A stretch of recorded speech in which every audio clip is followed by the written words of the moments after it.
We're talking to Mr. Harleston, Ms. Anderson, and Ms. Spearman about the issue of StreetWorks and HIV and AIDS. And of course, Ms. Spearman, I think that we promised that we'd give you an opportunity as the office manager for StreetWorks to sort of summarize some of the things that that you've seen and that you believe that our audience ought to know this morning. And then, of course, Ms. Anderson and Mr. Harleston will sort of buy into that, and we'll do for the next 8 or 10 minutes basically around that kind of information. Okay. Well, again, at StreetWorks, we provide HIV prevention, education, and care services. We're open 24 hours. We have 2 drop-in centers. One is over in East Nashville in the James Casey Home Housing Projects, and we're also located over at the Tony Sudicum Housing Projects over in South Nashville. That's one of the advantages that StreetWorks has, because we're located in areas where the communities are hit the most with this epidemic. These are high-risk communities. These are communities that are involved greatly in substance abuse type activities, and also communities that really need the attention and education needed to prevent this epidemic from spreading.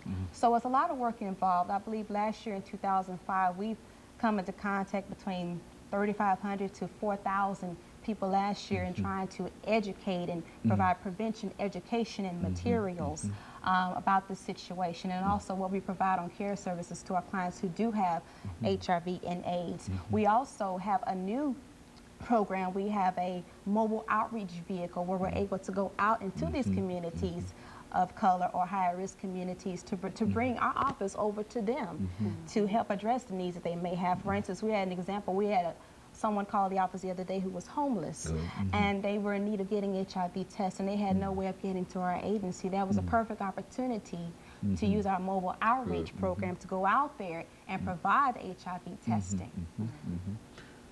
And so, StreetWorks itself is really involved in doing a lot of things, and it's a very, very important organization in reference to that. Now, Ms. Anderson, when you think in terms of the clients, what are some of the things that you have seen that exist in dealing with these clients that you think our audience ought to be familiar with, aware of?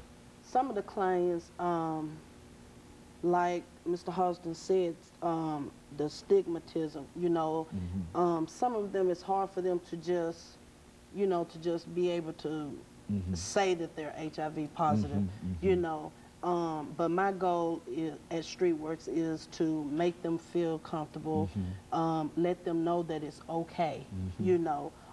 Everybody's not educated, but the ones that are educated will treat you just like anybody else. And I think that's all we're looking for, is just to be treated normal, fairly, and with respect. So I try to make sure that they have everything they need, and if we may have a service that we don't provide, we have plenty of information that we can also reach out and get them that extra help that they need. Sometimes they just need, you know, someone to talk to, you know, where they feel comfortable, you know, and share what's going on. It's still a human disease, in spite of how catastrophic it might appear, that it still affects individual human beings, and out of that comes those feelings of wanting somebody to at least notice them or understand some of their problems. Would you say that you've identified that as one of the real issues dealing with this, Harleston?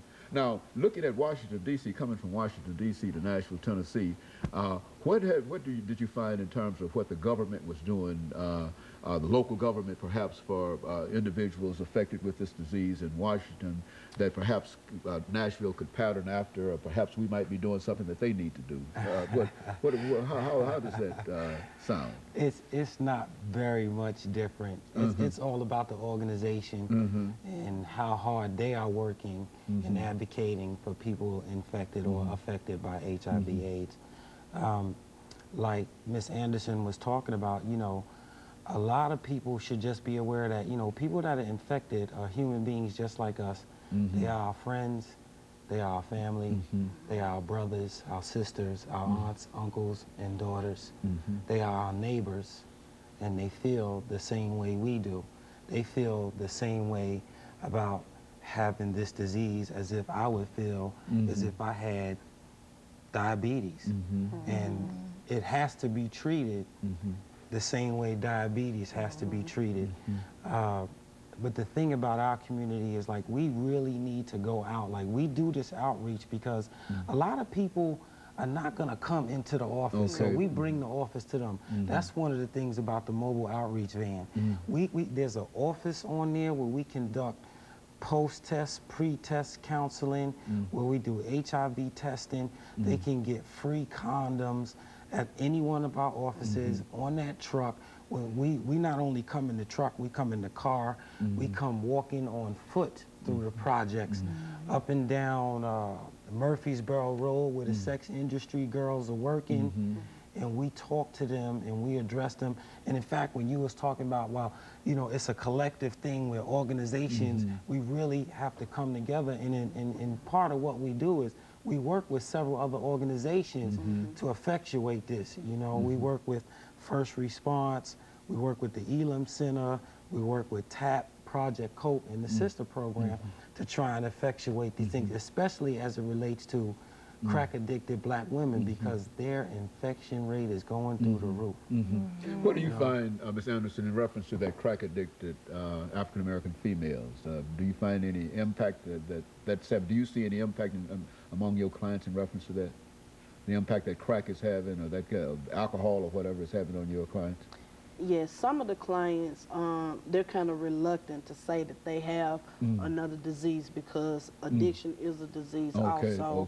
And some of them, you have to just, like I said, make them feel at home. And if you've been there, it's a lot easier for them to open up, you know, opposed to not being, because a lot of them feel like you can't relate, because if you haven't walked in those shoes, then you can't relate. So that's what I mean by making them feel comfortable. And if it's an area that I can relate to, I will let them know, you know, because it's all about, you know, trying to do better and trying to stop this epidemic. You know, it's not a cure, but we're here to try to slow it down, you know, try to get people to be more aware of their sexual behavior. Well, and speaking of sexual behavior, and I think Dr. Poco a long time ago told us on this show that one of the real problems was that this is a behavioral disease. Now, what impact has sexual industry workers, what impact do they have on it? Okay, you have a sex industry worker, let's say a crack-addicted young lady. Her main focus is to get another high, and that is going to require her, because she has a marketable commodity, and that is going to require her to be getting in and out of different strange men's cars. And in terms of whether they need the money, they'll practice this without the use of a condom. That's one reason why we target them. We come down there, we give them free condoms, as many as they need. In fact, we have what is called a sexual responsibility kit and a harm reduction kit. Those are two different type of kits, and we give those harm reduction kits to those individuals who smoke crack and do drugs, because a lot of times when you do drugs, it creates openings for HIV. So what we want to do is cut back the probability of them having an opening that HIV can get into it. We're not condoning what they do. That we're definitely not doing that. But what we want to do is just give them some safe practices where they could, you know, possibly prevent becoming HIV infected. And in fact, they appreciate it. That's what I was about to say. What's the response? They appreciate it. They appreciate it. I give them, you know, we give them vitamin C, ointment, alcohol pads, and stuff like that, so that they could, you know, keep the possibility of becoming infected or even infecting someone else.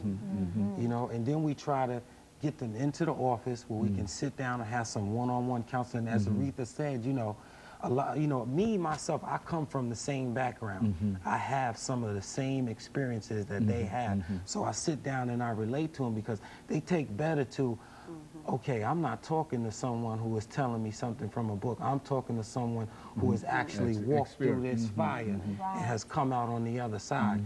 Then that rapport and that relax, they relax right away, because there's no judgment there. I have no room to judge them. Very good. And of course, we're near the end of this show for today.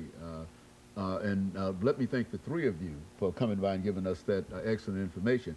As I often say in reference to all of these shows, is that it really takes a lot of courage to become involved, and especially, Ms. Anderson, to say that you have been infected by the disease and et cetera, to come out here and give encouragement to other folks who might be so infected. Of course, let me encourage our audience to tune in again next week for another informative edition of Comments.